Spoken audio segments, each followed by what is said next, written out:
Hi friends, ఇల్లంతా కుంటకొచ్చింది. రాముడు వెలిసిన చోటు చూడండి. ఇక్కడ దేవుడు రాయ రూపంలో వెలిసిండు. సేమ్ మన భద్రాచలంలో ఎట్లా ఉన్నాడో అట్లనే ఉంటాడు. ఇది ఈ మధ్యనే కొంచెం డెవలప్ చేస్తారు.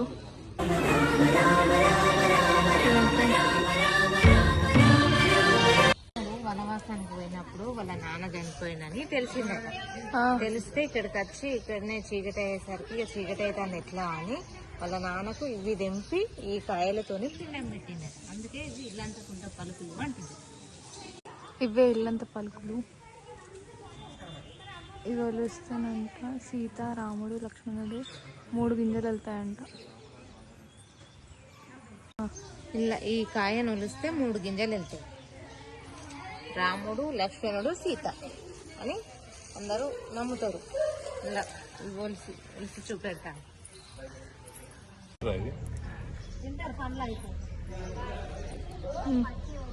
చెప్పు. ఇల్లంతకుంట పలుకులు అంటారు వీటిని. ఇవే పిండం పెట్టండి. కొంచెం 3 గింజలు వెళ్తాయి.